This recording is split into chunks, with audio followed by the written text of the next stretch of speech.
बुढ़िया का यकीन। एक बार कैंसर के एक बहुत मशहूर डॉक्टर डॉक्टर मजीद को नई दिल्ली एक अवार्ड सेरेमनी में लाइफ टाइम अचीवमेंट अवार्ड देने के लिए बुलाया जाता है। इस अवार्ड को लेकर डॉक्टर मजीद ही नहीं, पूरा लखनऊ शहर बहुत उत्साहित था, क्योंकि डॉक्टर साहब न सिर्फ एक काबिल डॉक्टर थे बल्कि एक बहुत नेक दिल इंसान भी थे। अवार्ड सेरेमनी वाले दिन वो सुबह फ्लाइट पकड़ने के लिए एयरपोर्ट पहुंचते हैं, पर कुछ टेक्निकल खराबी आ जाने के कारण वो फ्लाइट कैंसिल हो जाती है और दुर्भाग्यवश कोई नेक्स्ट फ्लाइट भी मौजूद नहीं होती है। डॉक्टर मजीद सोचते हैं, चलो कोई बात नहीं, सेरेमनी तो शाम को है और लखनऊ से दिल्ली 6-7 घंटे का ही रास्ता है, तो चलो टैक्सी से निकल लेते हैं। वे जल्द ही एक टैक्सी हायर करके दिल्ली की तरफ बढ़ने लगते हैं।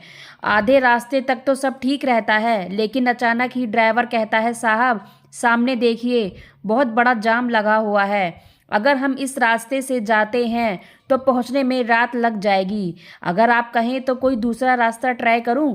डॉक्टर मजीद पहले तो ड्राइवर को मना कर देते हैं, पर जब 10-15 मिनट बाद भी गाड़ियां टस से मस नहीं होती हैं तो वह ड्राइवर से दूसरा रास्ता ट्राई करने को कहते हैं।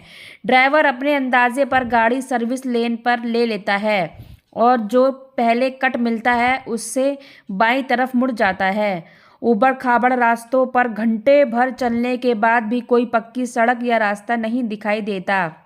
डॉक्टर मजीद बिल्कुल मायूस हो जाते हैं।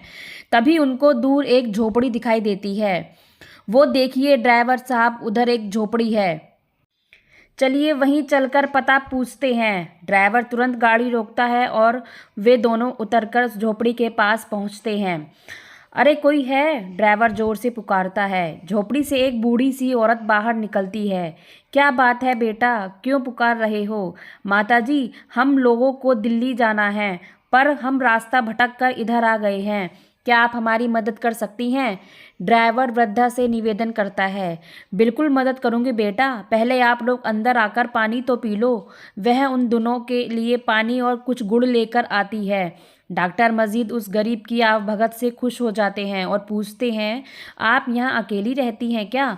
नहीं नहीं, मेरा पोता भी मेरे साथ रहता है। बेचारे के माता पिता बचपन में ही मर गए थे, तब से मैं ही इसका ख्याल रखती हूँ। देखिए ना, बेचारा बिस्तर में बीमार पड़ा है, शायद ये भी अब कुछ दिनों बाद मुझे छोड़कर चला जाएगा। और इतना कहते कहते उनकी आंखों से आंसू निकलने लगे। डॉक्टर मजीद आगे बढ़ते हैं और वृद्धा को ढांढस बंधाते हुए कहते हैं, कुछ नहीं होगा इसे, बताइए क्या हुआ है इस नन्हे बालक को? इस अभागे को कैंसर है साहब। लोग कहते हैं इसका इलाज सिर्फ लखनऊ के डॉक्टर मजीद के पास है।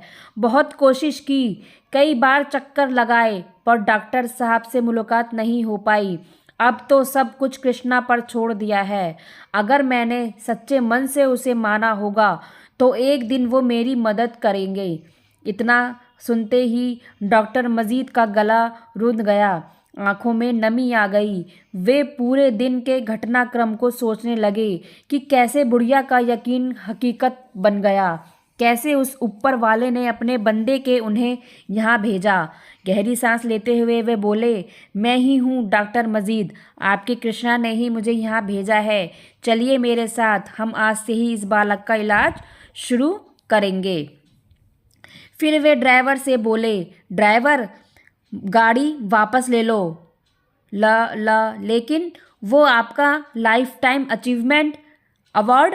ड्राइवर अचरज से बोला, लाइफ टाइम अचीवमेंट अवार्ड कभी भी किसी की लाइफ से ज़रूरी नहीं हो सकता है। जैसा मैं कहता हूँ वैसा करो। और सभी गाड़ी में बैठकर लखनऊ वापस लौट गए। आज लोगों की नज़र में भले डॉक्टर मजीद ने एक जीवन बचाने के लिए जीवन भर की मेहनत का अवार्ड छोड़ दिया था, पर ऐसा करके उन्हें अंदर से जो खुशी और संतोष मिला था वो ऐसे हजारों अवार्ड से भी बड़ा था। दोस्तों, कहते हैं ऊपर वाले के घर देर है अंधेर नहीं।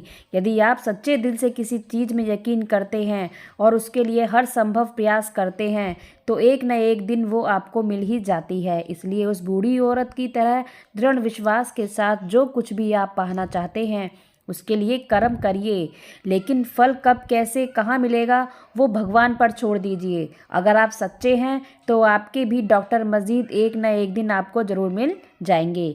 तो फ्रेंड्स, ये कहानी आपको कैसी लगी कमेंट्स बॉक्स में ज़रूर बताइएगा और उस कहानी को लाइक व शेयर जरूर कीजिएगा और चैनल पर नए हैं तो सब्सक्राइब कीजिएगा। कहानी सुनने के लिए धन्यवाद।